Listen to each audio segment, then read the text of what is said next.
Hey guys, my name is RyanCentral and welcome to HitScan. This video is part one of an interview I did with Max Grossman, who is one of the sort of principal designers on the game when it comes to the balance, the guns, the agents, the general gameplay. We talk about various stuff, Astra, the new agent, the new changes to Viper and Yoru, and in this video we also talk about future balance changes that could be coming, certainly to some duelists, but also some initiators as well. Like I said, there's a couple of parts to this, so be sure to like and subscribe to keep an eye on it, and let's get started. I guess to begin with then, introductions are always nice just to know exactly who people should be shouting at, I suppose, when it comes to game balance. What is it that you do, and what, I guess, are you in charge of? Yeah, I'm Max Grossman. I'm the co-lead game designer on VALORANT. I'm in charge of, most of the gameplay. In general, like, I tend to be solely responsible, or like ultimately responsible for game balance and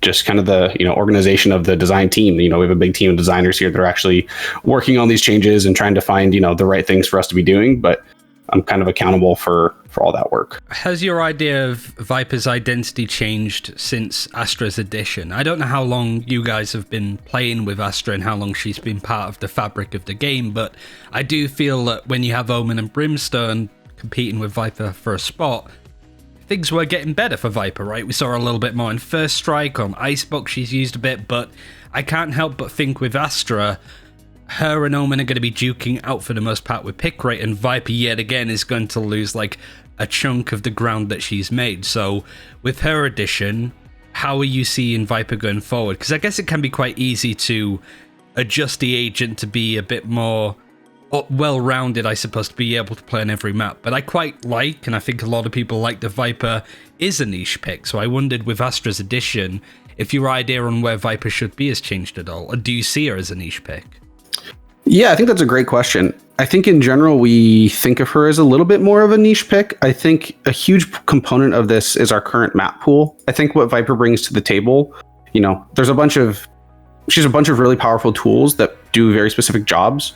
But I think on our current map pool, those tools are not necessarily as flexible as some of the other characters that, she's often picked instead of, right? I think that our current maps have a lot of spots where, hey, if you can just get one smoke in this spot or one smoke in that spot, that's kind of all you need. Whereas Viper's real strength is this kind of like territory control and this like really long wall that can block probably the most angles in the game, but it's not as flexible, right? You put it down once and like that's where your wall is.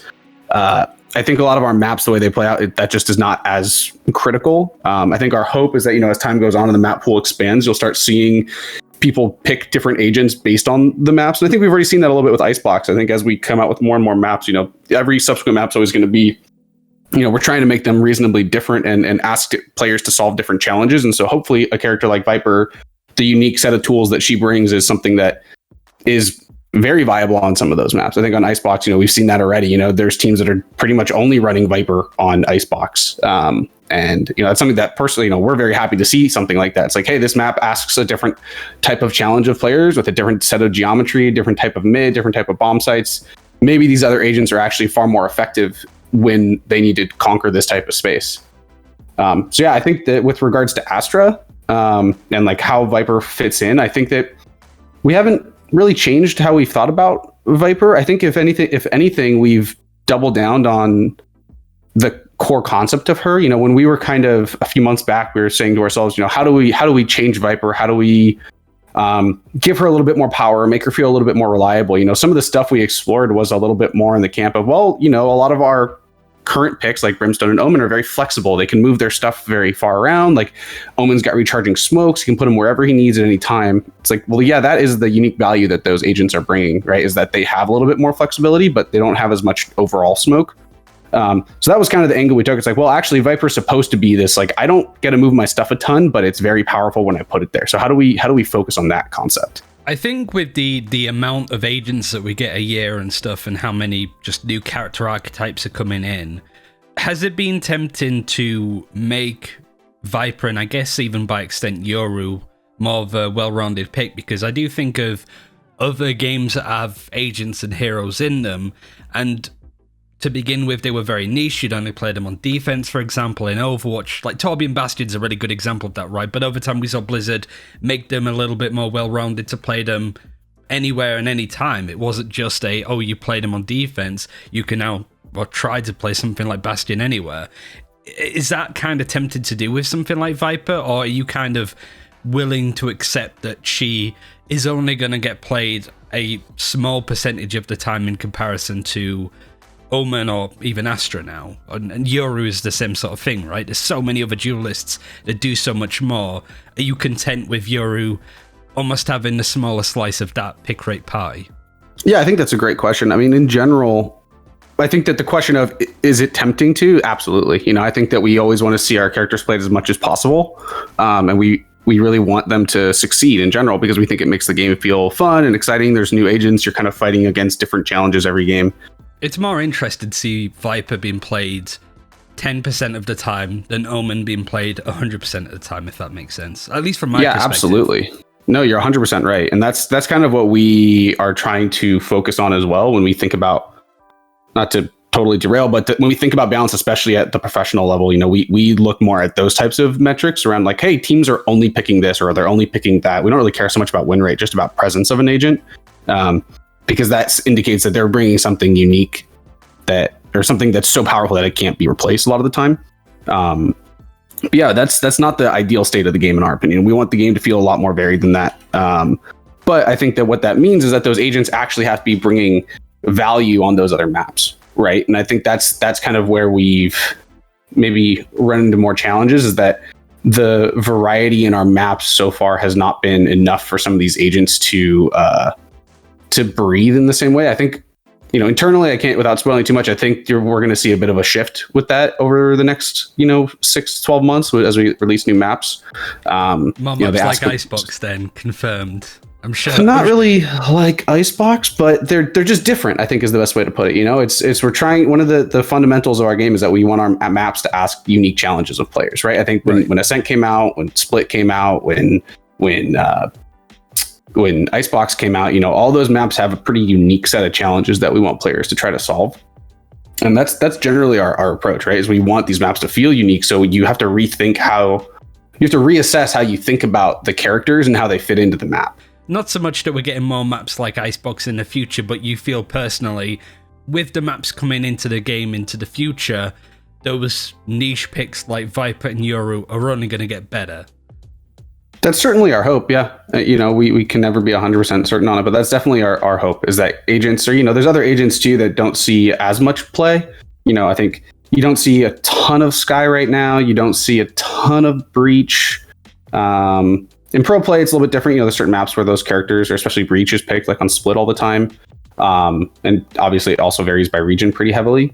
But definitely our hope is that we see a bit more variety all up on those new maps. I guess then a similar sort of question with Yoru, and I feel like that's even more complicated to get your head around, because I want to say in Masters, 0% pick rate in all of the different regions. Like, does that sting at all from your perspective to see so many people not even try him a little bit? He got picked up in the qualifiers and challenges and stuff, but yeah, at the top level, no love for Yoru at this point. Yeah, I mean, I think it definitely stings a little bit. It definitely feels like we missed an opportunity more than anything, right? It's like, I think that the Masters games and everything we saw was still super exciting, and I loved watching the teams play and the agents that they picked. But whenever we see agents that are just not picked at all, it always stings a little bit. We always want to try to figure out if there's something that we can do. Is there something that people aren't seeing? Is it just an amount of, should we just wait until people figure it out? Do we make a change to try to draw people to those options? I think in the case of Yoru, I think we missed the mark pretty far in terms of like his overall balance when we launched. I think that's pretty obvious with the changes that we just made. But yeah, I think the hope is that with these changes, he ends up kind of fulfilling what we were talking about, where he brings something that's kind of unique to the table. I think especially with the changes to his teleporter, I think that'll be a pretty valuable tool for teams that nobody else is really able to do right now. He's able to move around the map in a way that nobody else can pretty freely. And I think that just the raw buff to his flashes will make him feel a lot more like the duelist that people expect him to be. Yeah, it feels like he can work the map a lot more than any other character, right? Just because he can move around so frequently now. Would you say that's the thing that separates the very low pick rate of Yoru in any spot so far to now? Like, what was this problem before and how do you feel you fixed it? Yoru's primary issue is that he just didn't have reliable utility. You know, a lot of our agents have abilities that just when you toss them out there, they're getting some baseline power, whether that's a recon ability or a vision blocking or whatever it is. You know, there's some value in it. Yoru's abilities, for the most part, don't have that baseline value. And even if they're used perfectly, they're still not really doing much a lot of the time. Like, best you get is, you know, a small flash, or you can kind of teleport in behind enemy lines. But like usually those moves were very, very risky and not super potent, especially the teleport. You know, he had this like 15-second teleporter that people frequently just want to try to like use to get behind enemy lines. But half the time you end up just getting yourself killed, you know, and basically if you have an agent that is just really good at getting themselves killed, then it's not a terribly attractive pick. I think the hope is that with these changes, when he decides to go in, the changes to his flash will make it so he does have a little bit more potency. But I think more importantly is that the recharge and the increased duration on the teleport beacon will allow him to move in a whole variety of new ways, where he's actually trying to regroup with his team, or he tries to peek in and he sends a beacon in as like almost bait, right? And doesn't ever take it, but he's able to toss it in there without it being like, oh, well, that's my teleporter. I used it. That's the only one I got. You have a little bit more, freedom to send these speculative teleporters is kind of how I think about it. Is you don't have to take it, and that's okay to not take it. And I think that ability to not take it actually will lead to yours not honestly just inting. Yeah. We have Astra coming into the game now, going to be available for like stage 2 of the VCT and stuff. From speaking to pros that have been scrimming with her, it definitely feels that those teams that used the time that they had to get to grips with Astra and really understand her utility are going to have like an innate advantage going into stage 2 because they got good at her, they know how to play against her, whereas some of the other teams all the way up to Masters were just scrimming without her because she wasn't available. What's that like to hear from your perspective, that unlike Yoru, Astra's coming into the game with a huge amount of momentum and could be the choice pick for controllers going forward? I think, hearing that teams are excited about her and able to utilize her and, putting in a lot of time to really extract that value, that's really exciting for me to hear. I think that it'll bring a fresh perspective to the game. I think if we end up in a situation again where it's like, oh, it's just 100% Astras, that's probably not great. And will be a separate thing that we'd have to tackle. The kind of delta between the teams that are putting in time and practicing versus the teams that had other, they weren't honestly probably able to because they were focused on just participating in Masters is kind of my guess, right? Is you have all these teams that are trying to just win, and if they're, constantly competing, they don't want to spend time practicing something that's not as valuable to them. That delta will get bridged eventually. There's definitely that's always going to be an issue when we release new content, I think. It's unfortunately just a fact of life. I think the hope is that we give teams enough of a breather that it doesn't feel painful to them. A breather between releases where it's like, hey, new content comes out and they actually have time to integrate it into their team. They have, even if they don't want to necessarily integrate it to their team right away, they have time to at least understand how the character plays by playing online and just playing in, scrims or even just ranked and just seeing how the character works. I think it's one of those things that'll just hopefully the gap closes pretty quickly. I remember a couple of weeks ago, Shazam had a big rant about the power and impact of duelists, because North America would typically play 2 duelists, whereas Europe, Korea, most likely 1, and then with a breach, kind of like you mentioned, kind of what you were alluding to. What was your perspective on what Shazam was saying about the impact of duelists being too strong? Like Jet, I guess Phoenix and Raze to a lesser extent. What was your understanding and thought process when a pro player has that vocal opinion, I suppose, on how good duelists are at doing what they do? Because I think it's shared across the scene, right? Everybody wants to play the duelist in ranked, so how much of that is just kind of, that's just a competitive game, people want to play the flashier stuff, versus this could be a problem with how compositions should and can be built in a game like this at the top tier? Yeah, I mean, for what it's worth, that some of those opinions are shared by members of our dev team as well. We're playing the game all the time, and we're feeling some of those things, especially the power of duelists. I think the thing for us that we're trying to keep our eye on is like, how impactful should they be? I think that what are they bringing to the table that feels really unique? I think what we've seen with, I think the challenge is that some of our duelists bring just such different types of power. You have a character like Phoenix who's just kind of really good at getting in there, right? He takes a fight and can just win it. You see people like, Sick is the one that sticks out to me the most from watching the NA Masters with his play on Phoenix. Like, he just takes over a game with that guy, but he does it in a way that's very kind of methodical and like always just using his utility at the right times. On the flip side, we see the other side of duelists with people like Baby Bay, or I think it's CNED is his name. Yes. Those guys are absolutely crack Jet players, right? And they take over the game in a completely different way. And the power that those different types of agents bring are just very different. So when we talk about initiators and duelists, I think that's probably the best. That's kind of where that question lies for us right now. It's like, what exact flavor that's being brought to the table from these different agents is kind of where we want the power to be. Is it in this high mobility, like they can kind of take space with their body, so to speak? You got Raze's satchels blasting into sites, Jets dashing over places. They kind of like use their body to get in there, right? Whereas then you have characters like Reyna and Phoenix, who they're not necessarily just like dashing and like creating space that way. They're kind of using their really sharp, specific breaking tools to just take advantaged gunfights and advantaged 1v1s. So they're different styles, and I think that the power that they bring is they're both very strong things. They're both very strong assets to a team. And so we're trying to, I guess, figure out what we feel like is that right amount and in the right ways. Because you have characters like Breach and Sky who kind of do a lot of the same stuff as, especially like Phoenix and Reyna.